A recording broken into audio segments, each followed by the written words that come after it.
It was a morning covered by a thick fog, the kind that seems to want to hide pain from the world. The train station was full of uniformed men, hurried kisses, crying mothers, and promises whispered with fear of the final goodbye. Among all that crowd, there was a silence that screamed only between two hearts, hers and his. She wore a simple light blue dress with mother-of-pearl buttons that he once sewed himself, saying that she looked prettier when she wore something that reminded her of him. In her hair, a white ribbon, already a little faded, the same one he praised the day he asked her to be his girlfriend. And in the eyes was the fear of an eternity without return. He held his suitcase tightly, a worn leather backpack, and with his other hand he squeezed hers. It was as if he never wanted to let go, as if that touch was the last anchor keeping him on solid ground. I knew I was heading towards the front, towards uncertainty, towards horror, and perhaps I would never return. But there, in front of her, he tried to hide everything. I tried to smile. I tried to be strong. But he saw what the others did not see. The tears contained in the corners of his eyes, the lump in his throat, the trembling in his hands. "Do you promise to come back?" he asked in a low voice, almost pleading. He hesitated for a second, not because he didn't want to promise it, but because he knew he might not be able to keep it. Still, he responded firmly, "I'll be right back. For you, always for you." Then he took out a small letter folded into quarters from the inside pocket of his uniform. The envelope was old, like I had been carrying it around for days, dreading the right moment to deliver it. He didn't say what was there. He simply put it in her hand and asked, "Read it when you feel like you can't wait any longer." He held that paper as if someone received a sacred inheritance. She kept it inside her dress, close to her heart, and rested her head on his chest, trying to record that sound, that smell, that heat. I wanted all that not to disappear. I wanted to freeze time in that moment. The train whistle cut through the silence of the station like a sentence. It was time. The soldiers began to board, one by one, between hugs and repressed cries. When his turn came, he didn't say goodbye. He just looked at her and smiled. It was a sad smile, but full of love. A smile that said everything words could never say. She stood there, motionless, with her hand extended in the air, as if she was still touching his. The train began to move slowly, belching smoke and metallic sounds. He waved from the window and she responded, but she couldn't see clearly anymore. Her eyes were blurred by tears that now flowed without permission. At that moment, he felt that the world lost a part, as if, upon seeing the train disappear between the trees, time had stopped for her, while she continued running for the others. That day, she returned home walking slowly, as if she feared that her steps would take her too far from that moment. In the pocket of her dress, the letter, in the heart, the promise. When he got home, he sat at the wooden table where he always drank coffee. He looked at the empty chair in front of him and said nothing. She simply took a deep breath, closed her eyes, and whispered to herself, "I'll wait, even if it takes a lifetime." And so began the story of a wait that would span years, seasons, wars and silences. A love that would refuse to die even without news, because on that day of farewell, although he was no longer there, his heart was trapped in the same place, between the whispered promises and the tracks of that train that took away the love of his life. The days that followed his departure were too silent. The house seemed to breathe heavily, as if each wall felt its absence. The sound of his footsteps resonated differently, as if even the ground felt strange to walk on without him nearby. But she didn't let herself cry all the time. There was a hope that beat like a burning flame. He promised to return, and a promise, when it comes from true love, has the weight of a sacred vow. On the morning of the 15th, the postman passed by, as he always did. But that day there was something different in his eyes. There was an envelope in his hands, with his name written in a familiar handwriting. His handwriting. I would recognize him among 1,000. The legs became weak, the heart raced. His hand shook as he took the letter. I couldn't open it, right there. He ran into the house, closed the door, sat down in the chair where he usually sat, and carefully tore off the seal. The first sentence made her smile through tears. "I can still smell you on the cuff of my uniform. It feels like you're coming with me." He described the training ground, his battle companions, the cold that seemed to cut the bones. But he also talked about her, a lot about her. How I missed her voice in the morning, the way she folded the kitchen towels, the light sound of her footsteps on the wooden floor. how he slept remembering the touch of his fingers on his face, and, above all, how he kept his promise to return. He read the letter several times that night. He memorized the words, the pauses, the passages stained by the rush of someone writing between one call and another. That letter was more than just paper. It was life. It was him. It was presence. The next day, she responded, with all the care in the world. He chose new paper and a special pen. He placed a dried flower between the leaves, like he used to do when they were dating. He wrote about the garden, about how the IPA tree he planted was beginning to bloom, about how he talked to his portrait every day. He didn't write about pain. He wrote with love, as if the distance were just a detail that time would soon correct. The following months were marked by this sacred routine, the postman bringing life and she returning hope. The letters came and went, crossing borders, cutting the silence of war with sweet, simple but eternal words. He spoke of longing with metaphors. He said that his love was his invisible shield, that in the trenches he closed his eyes and saw her smile like a guiding star. He talked about the bombs that fell nearby, but he didn't say it in a lamenting way.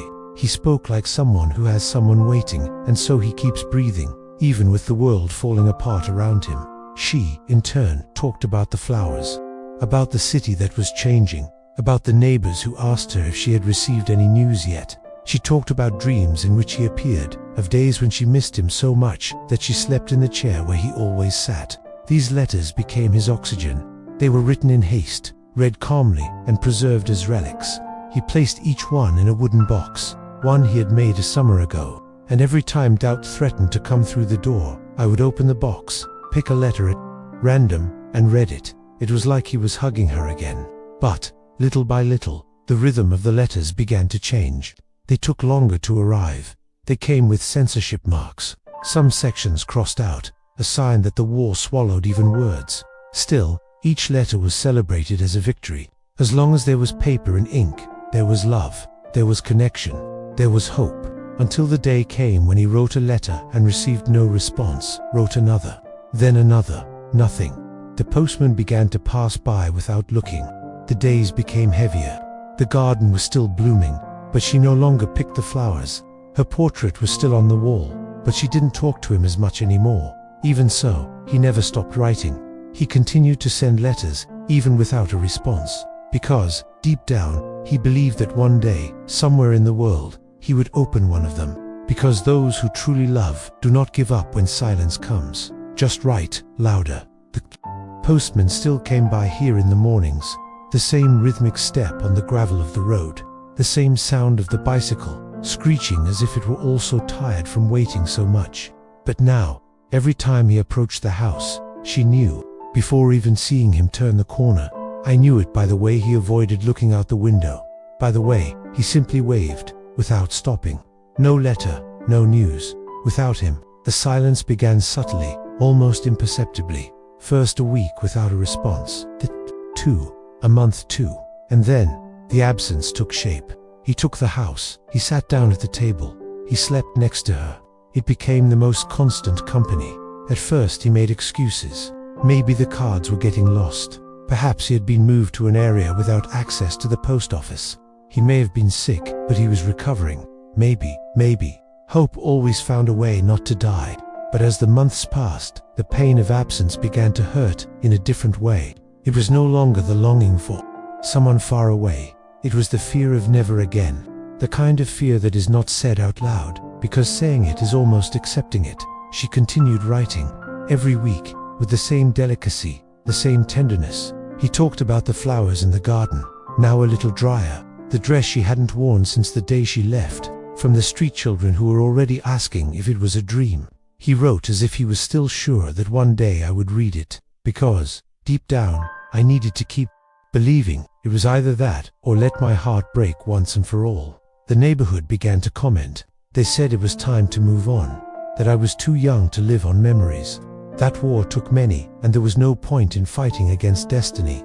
She smiled and thanked him for the advice, but inside, every sentence like that was a small stab, as if they wanted to erase what she swore to keep alive. There was one night, in particular, when the silence weighed more than ever. She woke up with a start, swearing she heard the sound of the door. She hurried out, with her heart racing, barefoot and her nightgown flapping in the wind. But it was just the wind, no shadows. There are no silhouettes on the road, no steps on the floor. And there, in that darkness, with eyes full of tears, he whispered something he had never had the courage to say.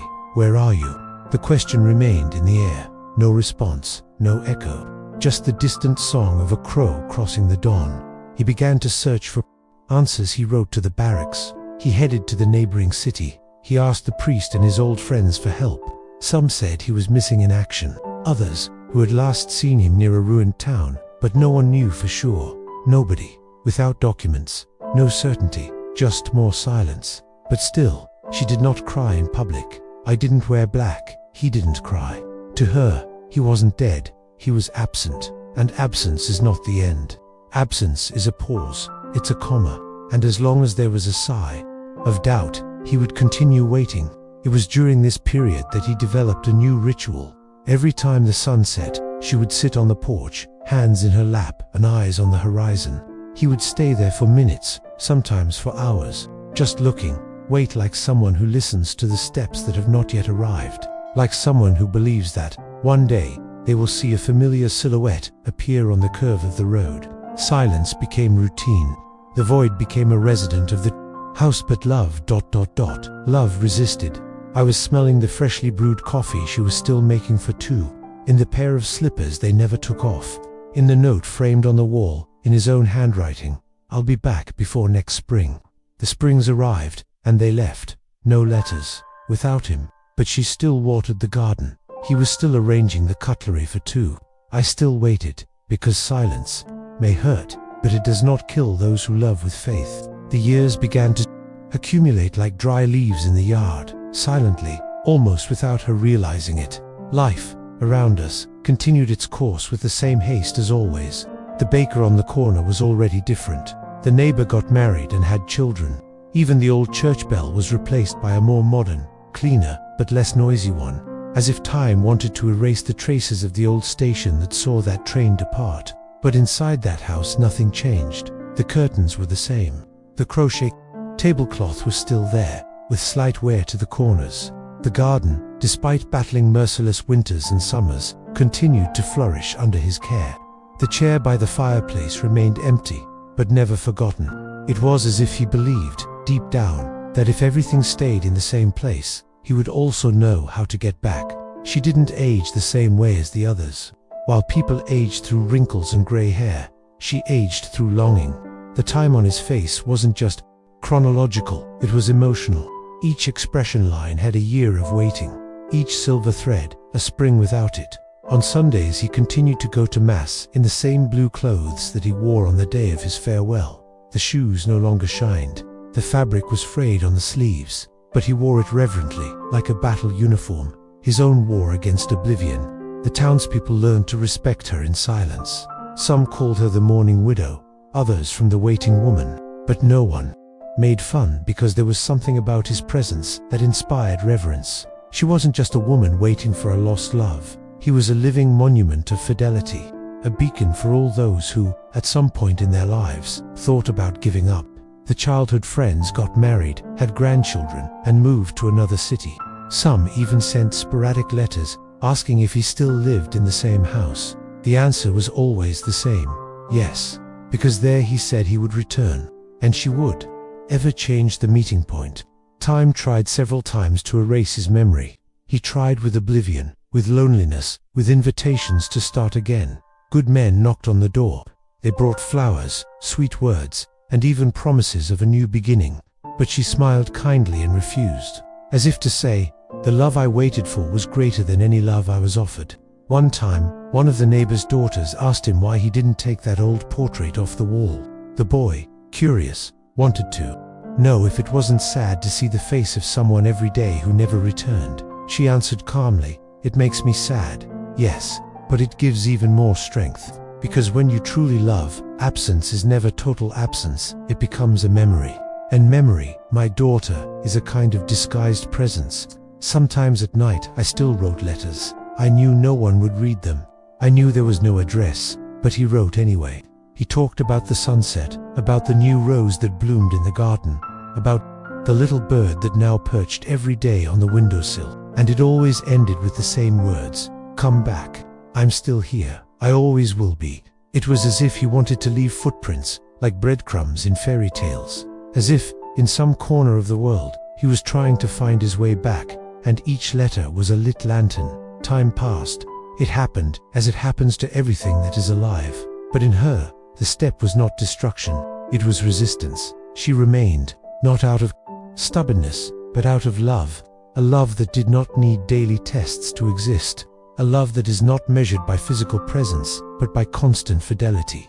And so, as the world constructed and reconstructed its stories, she kept alive the memory of a single story, theirs, even if only she remembered her, even if she still believed that, someday, perhaps in some forgotten spring, he would return. Because there are pains that become home, and there are loves that, even without return, never stop, living in the soul of the person they love.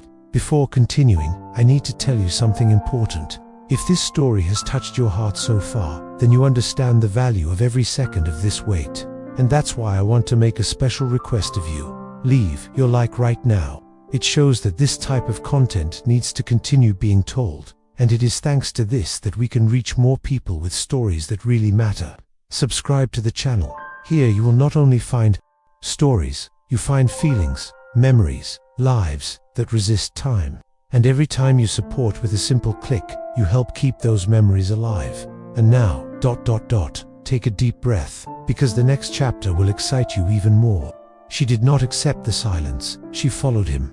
In the next section you will follow the moment in which, without answers, and with a heavy heart, he decides to visit the military barracks in search of the truth. But what he finds there will change everything. Stick with me, you need to see how this story continues. Time had stolen many things from her. The freshness of her youth, the agility of her steps, even some friends who got tired of waiting with her. But one thing he never managed to erase, the desire to know the truth. And it was that desire that, on a cloudy morning, made her tie her hair tightly, put her old wool coat on her shoulders and set off towards the city, with only one destination in mind, the headquarters where, years ago, she swore to return. He carried with him a leather briefcase darkened by time. Inside, all the letters he had sent. Her name was embroidered on the lining fabric, which she had made herself during the first months of waiting. That name was still all he had, and even without a death certificate or official confirmation, it was also all he refused to lose. The barracks building seemed larger than I remembered. Maybe because of her age, maybe because, in front of him, she felt small, like a lost girl trying to find her way back home. He took a deep breath before entering. The cold ground, the hurried footsteps of the soldiers, the firm voices, everything made that place seem more like a memory than a reality.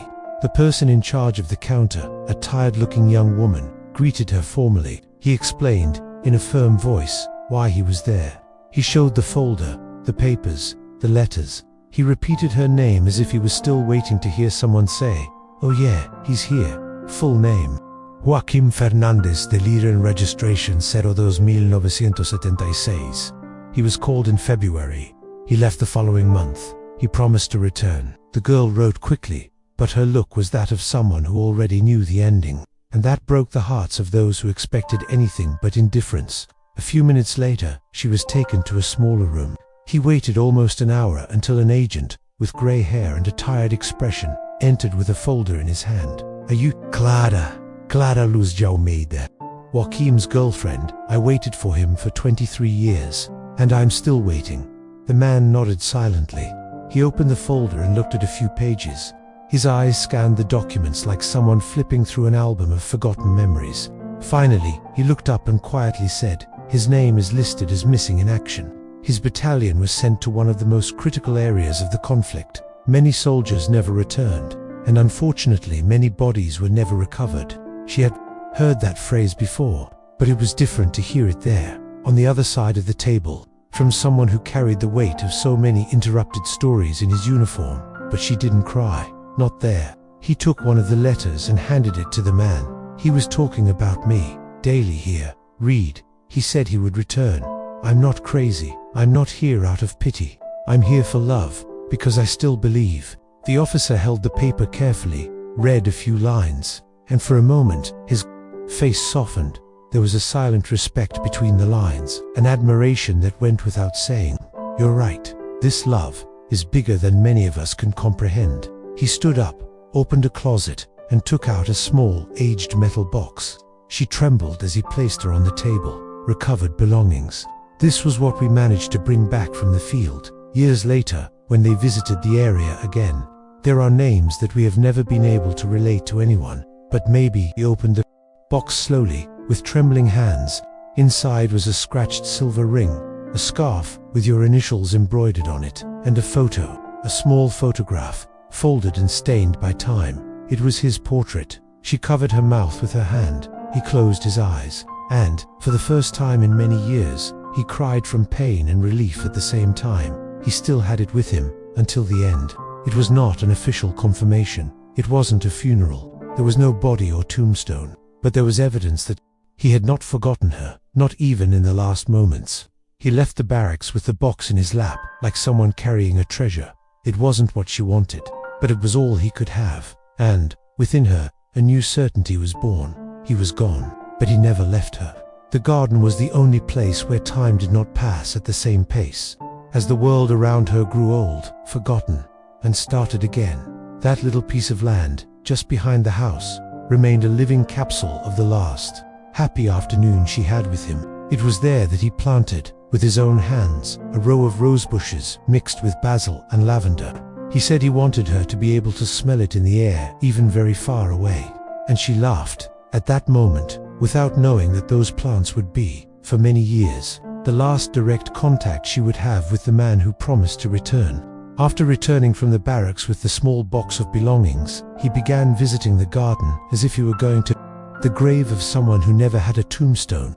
I didn't cry there, otherwise. There she smiled, because the garden was the only place where he was undeniably still alive. Every flower that bloomed was like a letter that finally arrived. Each leaf that danced in the wind was a memory that whispered, "I have not forgotten you." He cared for those plants with the delicacy of someone who cares for a child. He got up early, put on his old linen apron, put on his worn sandals, and went to the small clay altar. He watered it with warm water, the way he liked it. He spoke to the flowers and asked them to tell him that she was still there, waiting. Sometimes I would close my eyes and feel the scent of lavender rising into the air, mixing with the scent of wet earth. It was like a hug, invisible, but present. The neighbors found it curious that she never mowed the garden. It never renewed. I never moved the plants. The rose bushes were too tall, and some were already bending their branches under the weight of the flowers. But she said she couldn't prune what was left, that each branch was a memory, and cutting it would be like erasing the traces of someone to whom he still hoped to return.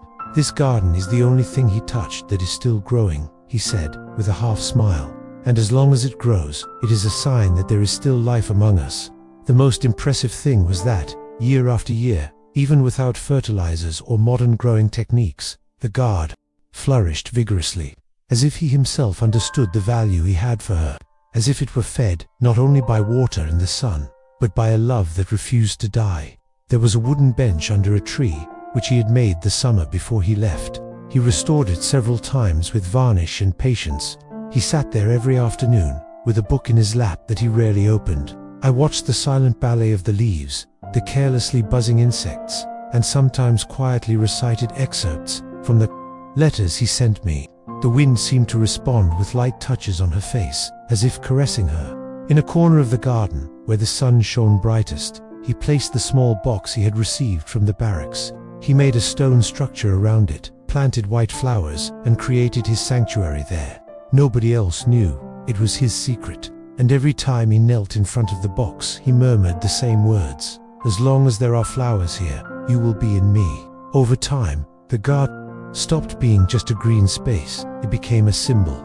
The people of the city began to call it the Garden of Waiting. Some, out of curiosity, asked to see it. Others carried flowers as a sign of respect, but she never let them in alone. This was sacred ground. It was the place where love resisted time, silence, and absence. Once, a journalist heard about the story and showed up to interview her. I wanted to write about the woman who never gave up, about the love that became a garden. But she refused. He said he didn't want that story to make headlines. A love like this is not written in the newspapers. It is lived in silence, in the soul, and among the flowers. Let them write about wars, he said. I prefer to cultivate the peace they left in me. And so, the garden continued to grow, in all seasons, without fail. Even when the rest of the house seemed to bow to the passage of time, it remained strong, flourishing, full of life. Because love, when it is true, finds a way to stay. And sometimes it looks like a flower. It was a grey October afternoon, when the sky threatened rain and the smell of the flowers in the garden seemed more intense than usual, that he heard a knock on the door. A dry, firm, almost ceremonial sound. She slowly got up from the chair where she was embroidering a handkerchief with her initials, a habit she never abandoned, and walked towards the door, without imagining that that moment would change everything. When he opened it, he found an older man, tall, thin, with a face accentuated by time and the horrors of war. But that wasn't what made her shudder. What left her breathless for a moment was the uniform he was wearing. Not just anyone, but the same army uniform that Joachim had worn years before. The colors were faded, the buttons were a little loose, but still, it was impossible not to recognize it. "Donna Clara?" he asked in a hoarse voice, full of reverence. She simply nodded, heart racing, hands clammy with anxiety. For a second, he felt the ground disappear beneath his feet. Continuous. "My name is Mayor Alfonso. I was Joachim's partner. We fight side by side. He was my friend, my trench brother, and I promised that one day I would come." He opened the door without thinking twice. He asked him to come in, offered him a chair, fresh water, silence. The man did not accept the glass, but accepted the silence. He looked around the house, as if he recognized every detail, even though he had never been there. And then, with his gaze fixed on the garden visible through the window, he began to speak. "Joachim talked about you every day. He had a photograph of himself, folded and protected inside his uniform, strapped to his chest, even as the bullet whizzed past him. He said she was his anchor, your reason not to go crazy, his certainty that he would return safely." Clara felt tears fill her eyes. For the first time, someone confirmed what she had always believed, that he had not forgotten her, that far away, even in war, she never left his heart. Major Alfonso continued. "They sent us on a difficult mission. Near the border ambush, Joachim was injured. I tried to carry it. I swear by all that is holy, but the bombing was intense. We separate. I was trapped for days, and when I managed to get back, he was gone. I only found traces, but there is no certainty, only absence." From the pocket of the backpack he was carrying, he took out a small darkened wooden box. He handed it to her with trembling hands. "That is yours." He kept it until the end. "I never had the courage to open it. I thought it would be yours." Clara took the box carefully, as if recovering her own heart. Inside there were a few things: a folded letter, a small medal of the Virgin Mary, and a handkerchief with his initials, the same one she saw him wearing on the day of his departure. The letter was yellowed, with shaky lines, as if he wrote under pressure or pain, but it was still readable. "If one day you get this letter, it's because maybe I couldn't come back, but I never really left. A part of me stayed there, on the park bench, in the smell of your skin, in the curve of your smile. I loved you with everything I was, and I carry that love with me, wherever I go." She closed her eyes. He clutched the letter to his chest, and in that moment, all the weight of waiting turned into peace. It hurt, but it was a different pain, the pain of someone finally receiving an answer, even if it's late, even if it is incomplete. Major Alfonso remained silent, respecting the moment. Then, before getting up to leave, he looked around once more and said, "Donna Clara, I saw many men die in that war. Many cried out to God, others by their parents, but Joachim... He only said his name, until the end." She accompanied him to the door, in silence, and when he turned to leave, she spoke, with a firm and serene voice and a slight smile, like someone saying goodbye without sadness. "Thank you. Now I know. Now, I can continue waiting, in peace." And when the man turned the bend in the road and disappeared over the horizon, the sky finally cried, a light and silent rain, as if time itself washed away the wounds of memory. The wooden box remained on the living room table like a sacred reliquary. He opened it every day at dawn, even before breakfast, like someone visiting an altar. Inside, Next to the letter that had already been read dozens of times, and the silver medal, there was a small sheaf of yellowish papers tied with a thin string. Letters, all written by him, all directed at her, and none had arrived before. For days he hesitated to open them. Just knowing that there were words of his that I didn't know was already a burden and a blessing in itself. I feared what I might find. Maybe I'm desperate, maybe pain, maybe goodbyes. But I also longed to touch him once more, through those words that, even late, still pulsed as if they were newly written. That morning, the sky was clear and the wind blew slowly, coming in through the kitchen window like a whisper. He took the first letter, carefully untied the bow, sat down on the wooden chair in the soft light that shone through the curtain, and began to read. My love, today was a difficult day. A friend was gone. The bombs fell too close. But I closed my eyes and I saw you, in that blue dress, smiling at me. That's how I survive. The words were shaky, disjointed, but alive. It was like hearing his voice whispering, as if time had stopped and was now continuing to speak to him from the place where the body failed but the love endured. Each letter revealed a part of him that she didn't yet know. There were passages in which he described the landscape devastated by the war, but also the dreams he still had for the two of them. The house with a balcony, the children running around the yard, the Sunday lunches with the smell of baking bread and easy laughter.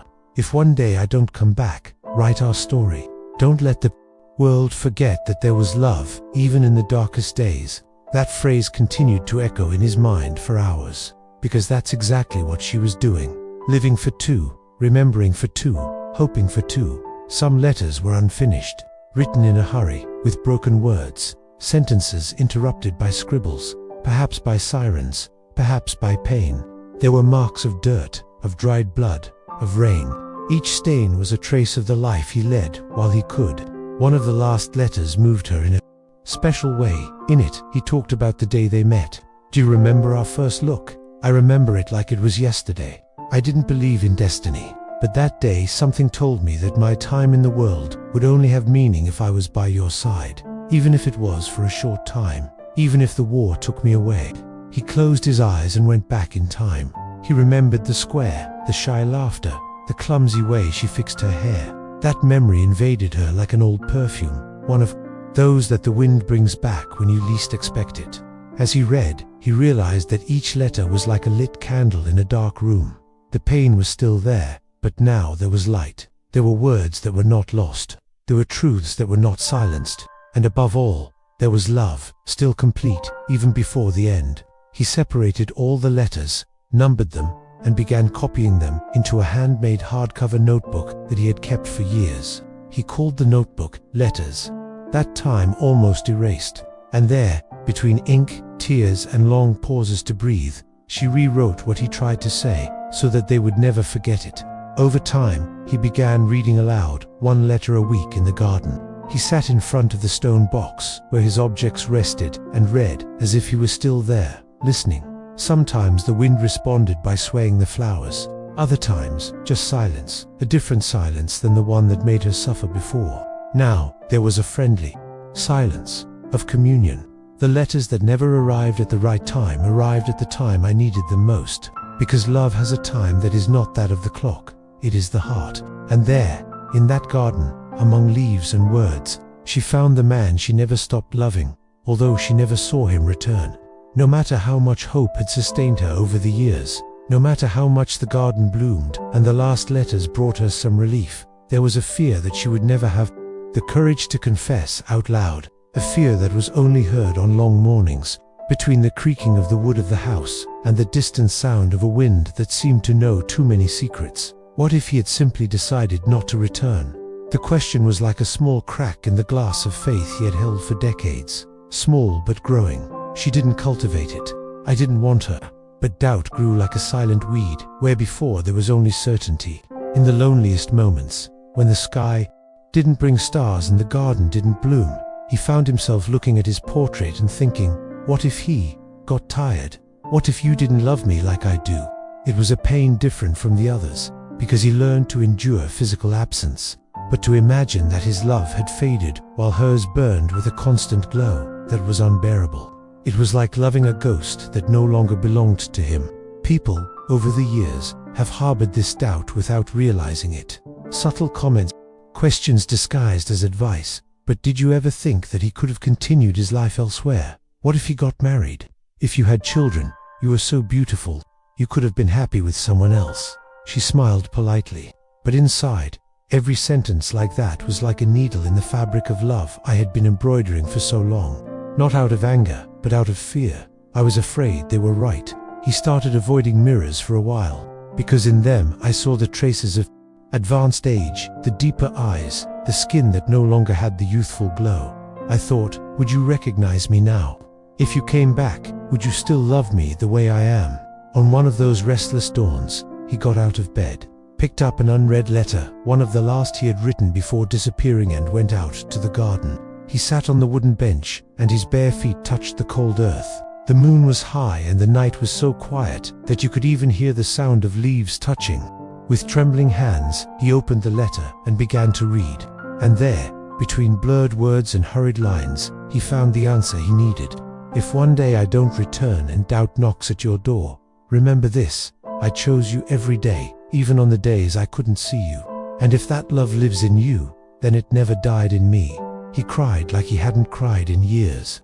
Not for pain, but for relief, because those words, those exact words, seemed written for that exact moment, as if he knew that, one day, doubt would come. And he left there, hidden in paper and ink, the cure for the fear that was yet to come. After that night, she began to write to him differently, no longer as those who demand answers, but as those who share victories. He told how he was taking care of the garden, how the house still smelled like the afternoons with him, how her weight was lighter now, because she knew she had truly been loved, until the end. But the doubt never completely disappeared. He learned to live with it, like someone who learns to live with an old knee pain. You feel it, but you can't stop walking because of it. He learned that true love also harbors uncertainty, and that even unanswered questions are part of the path of those who love with all their soul. One of the last winters, while drinking tea in front of the fireplace, he wrote in the diary that he kept hidden among the old books, "If he forgot, I'll never know. But even if he forgot, I would still love him, because love is not a reward, it's surrender, and I gave myself completely." He closed the notebook tightly, and that night he slept peacefully, because the fear of being forgotten is real. But even greater is the certainty that he never forgot it, and sometimes that's enough. The house was modest, built with mud walls and weathered wood, but there was an atmosphere that transcended the years. It was as if time there passed slowly, respecting the memory of those who were no longer there. And in the center of that memory, on a wall between the living room and the hallway that led to the bedrooms, was him, or rather, his portrait. A young man, with a determined look and a measured smile, wore his impeccable uniform on the day of his departure. The last photo before the war, the portrait was never removed from there. Not during the house renovations, nor during the rain that stained the roof, nor in the moments when discouragement almost convinced Clara to change her environment.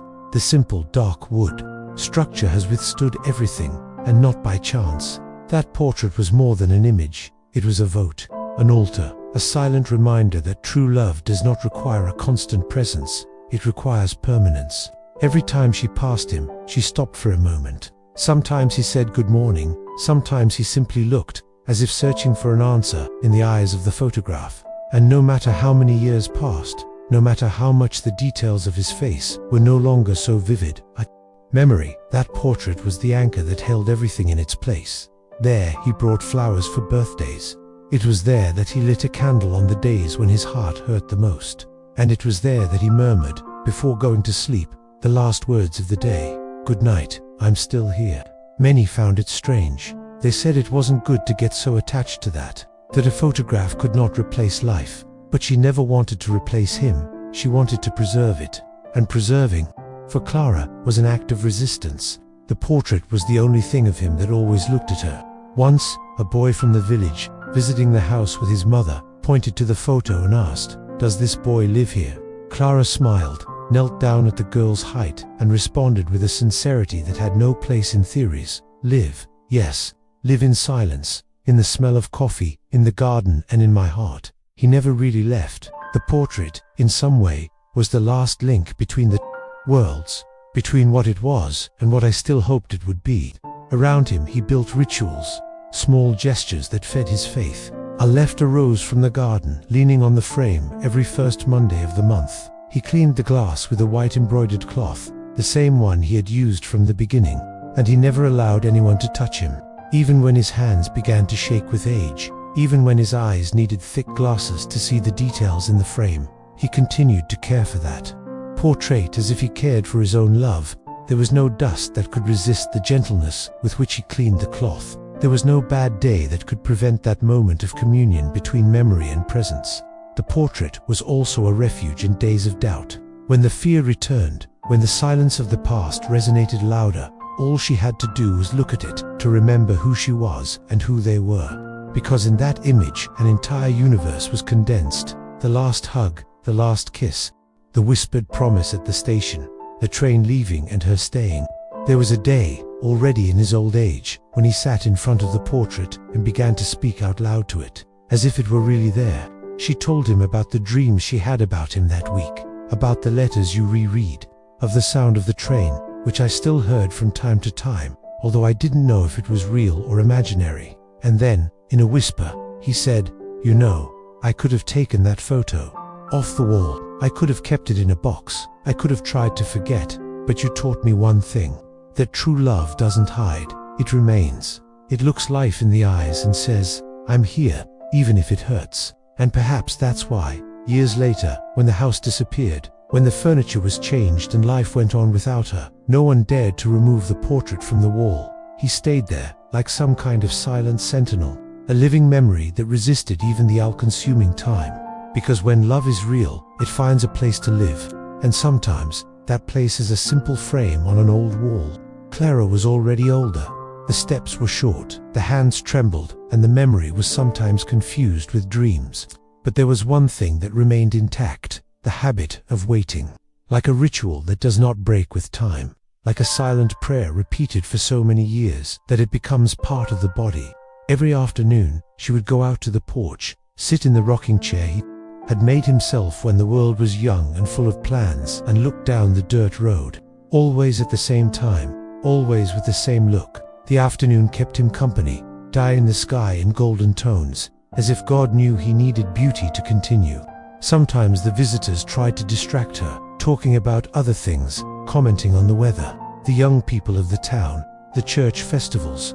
But as soon as the sun began to set, she closed in on herself, like someone returning to a commitment made to eternity. "Maybe I'll come back today," he murmured, almost without realizing it, almost without a voice. Even after so many years, so many past seasons, he kept that flame burning. Not because she was deceived, or because she refused to accept reality, but because his heart had not unlearned to love. Hope, in her, was not naivety, it was loyalty.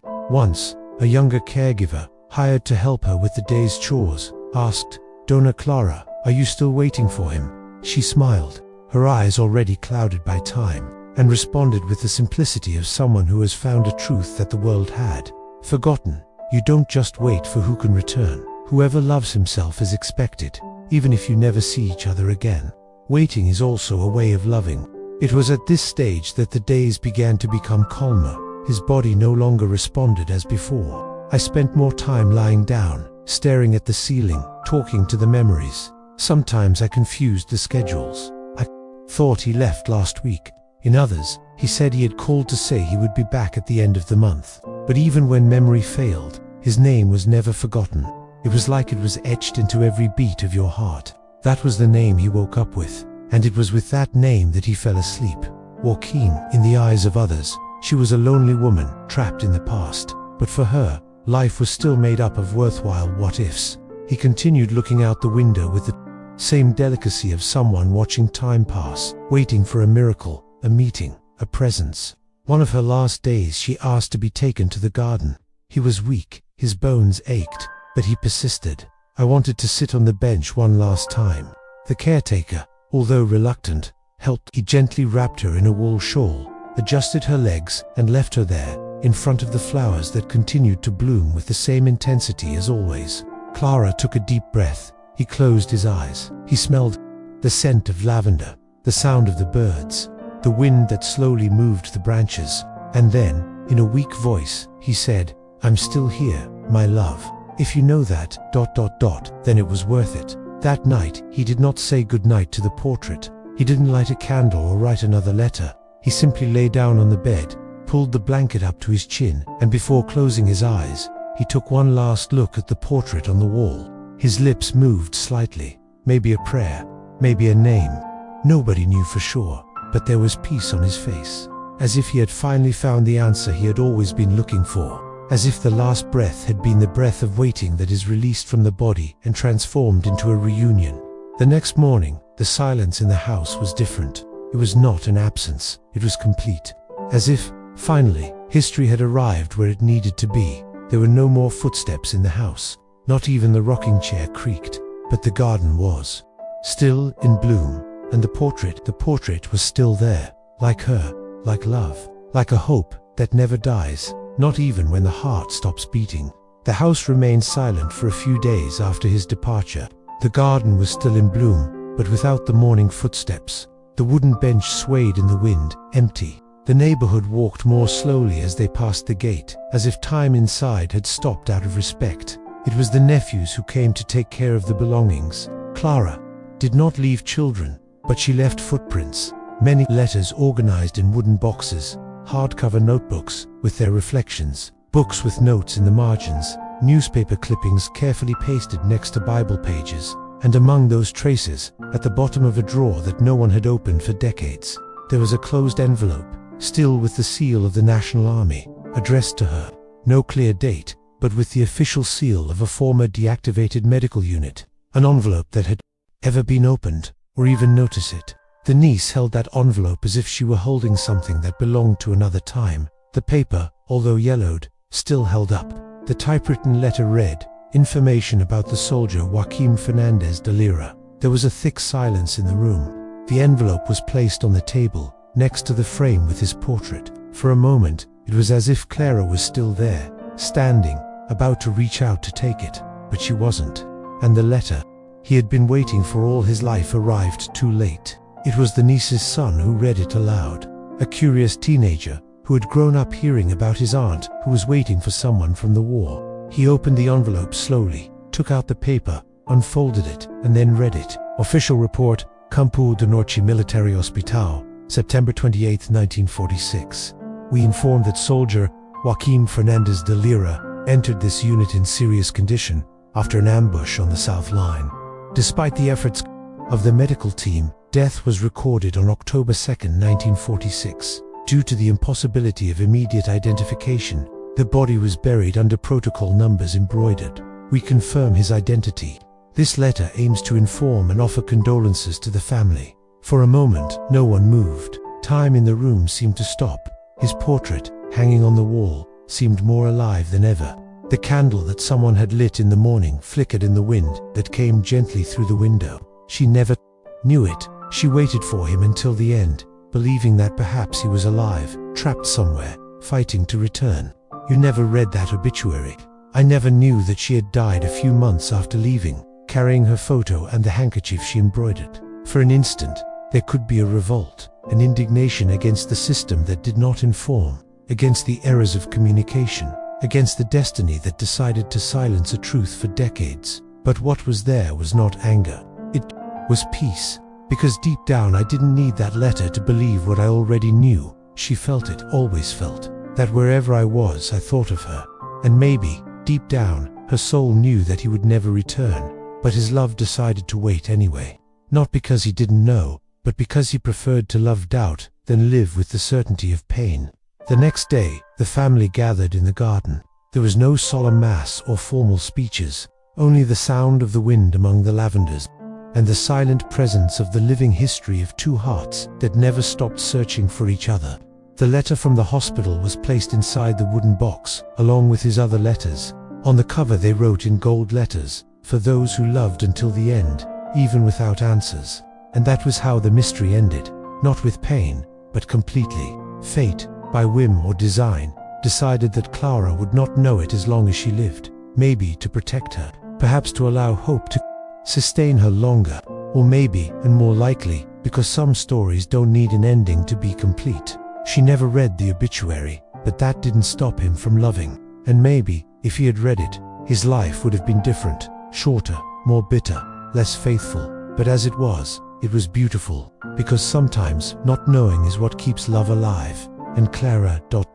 She lived, I love it, wait, believing, and that was enough. Time continued its course. As always, the houses changed color. The dirt road was paved, and the city gained schools, markets, and a noise that did not exist before. But, in the eldest's memory, there was something that remained intact, a name whispered with reverence, an image that never faded, that of the woman who spent her entire life waiting by the window. Clara's house has become almost a landmark of the city. Around the corner, in the window, is the woman's house, the elders said, and the little ones, who never knew his voice or his smile, listened to his stories as if they were tales passed down from generation to generation. They said he was waiting for someone who would never return from the war, that every afternoon, without fail, she would appear at the window in a faded blue dress, with her gaze lost on the horizon, as if she heard footsteps that no one else heard. Over time, his image became a symbol. Some swore that, after dark, it was still possible to see her there, even after she was gone, a serene figure, wrapped in a golden light, looking at the road as if waiting for a reunion promised many lifetimes ago. Others said that on quieter nights, when the full moon illuminated the garden, a soft voice could be heard reciting fragments of old letters, like a lullaby carried on the wind. My love, I'm still here. That was all that was said to be heard. His portrait never left the wall. Not when the house was sold, not when the furniture was donated. The new resident, a retired teacher, decided to leave everything as it was, as a silent memory. He preserved the garden. He took care of the wooden bench.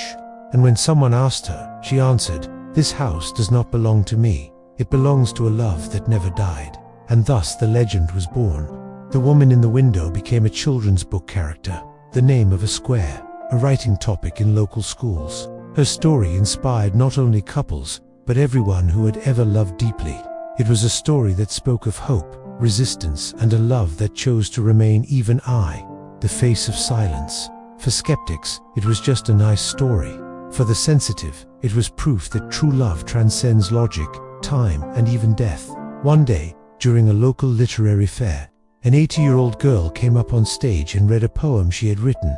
She waited like someone who plants flowers in the desert, like someone lighting a candle in the wind, like someone who loves without wanting it in return.